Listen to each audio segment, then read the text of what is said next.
ang Panginoon. Sumayon. So marami na tayong narinig na pagpapagaling ni Jesus sa mga may sakit.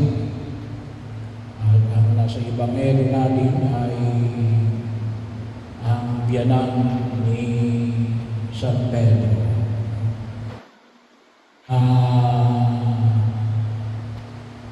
Mayroong matinding lagnat. So sabihin natin, lagnat na yung high fever. Bahagi ho, paano ba yung high fever? Yung high fever kasi ay sisimula sa 38 centigrade. So, sa mga bata, so kapag 38, high fever na po yun. Sa mga matatanda, ay nagsisimula rin o. Bagamat yung 38 ay talagang lagnat lang. Pero kapag yan ay lumampas ng 39.4, sa mga matatanda mula 3 years old children and adult, 39 hanggang 40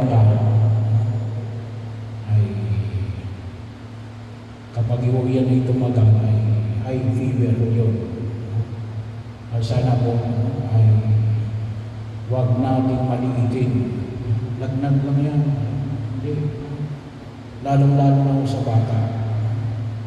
Kasi kapag napabayaan yan, kuminsan nakaka-apekto yan.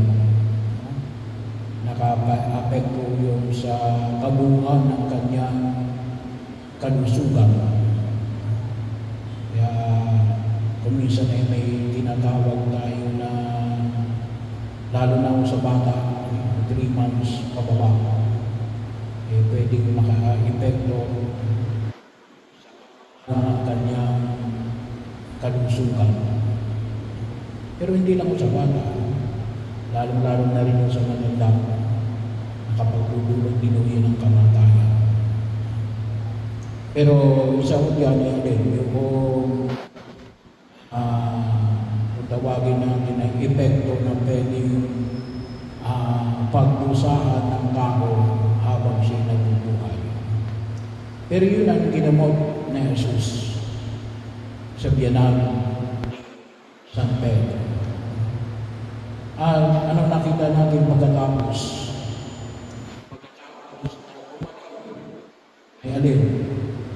Ay naglingkod sa kanila. Habi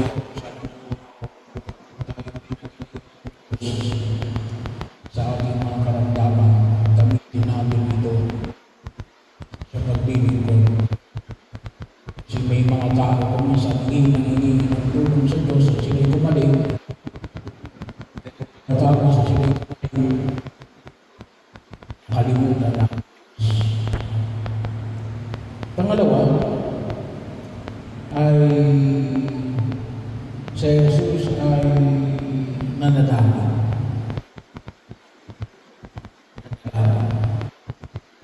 Siya ay pumunta sa ilang na lugar. Siya hindi lamang biyanan ni San Pedro malaman sa kanya at magmalakas ng masamang espiritu. Pero siya ay alin ay nananalangin. Kailan? Early in the morning, madaling araw pa, ay umangkot sa Jesus at nagtungo sa isang ilang na buo. So ito po, may mga taong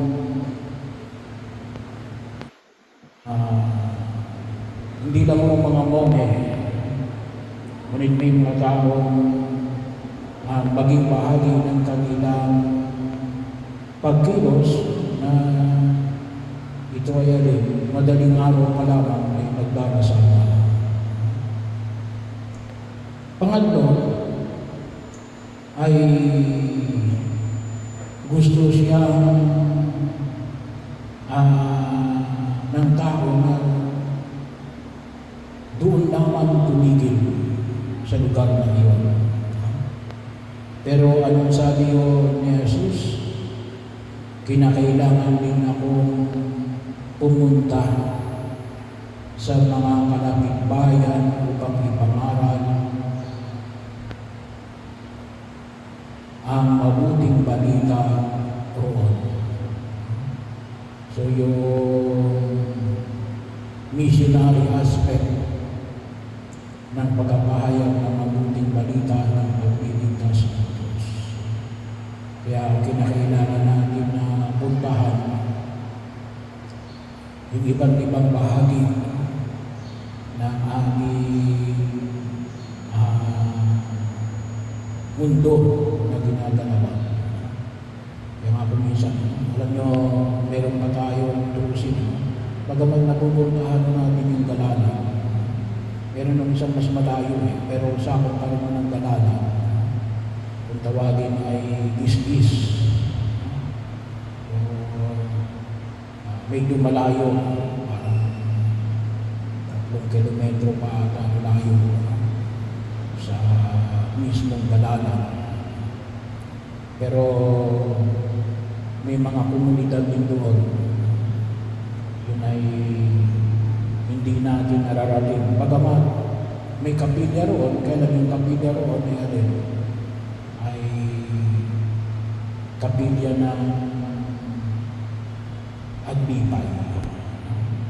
Hindi yung kapilya natin yun So, pero yun ay bahagi. Pero sa barangay, at least napupuntahan natin.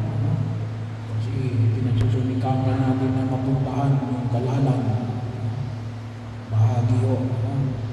Kaya masabi ko nga, masalamat na tayo at yung pangil ay malalapit.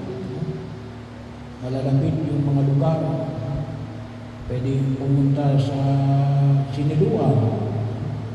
Pwedeng pumunta sa Balian. May karating ng parokya.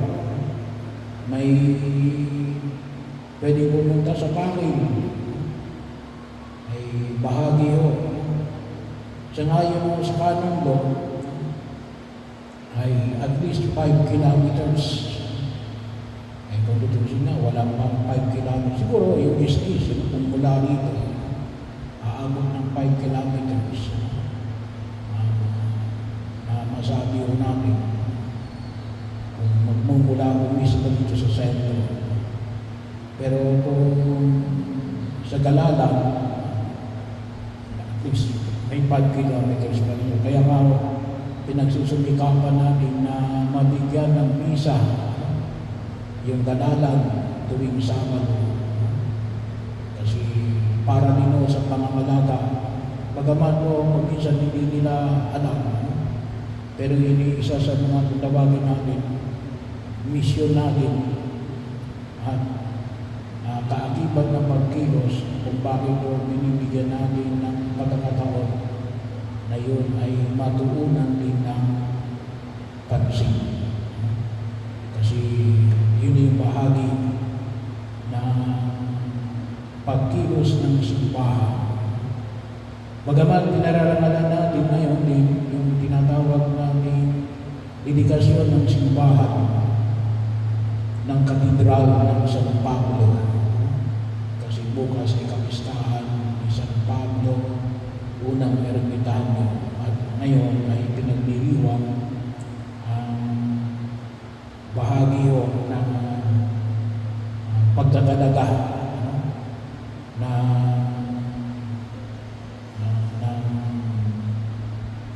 simbahan ng katedral.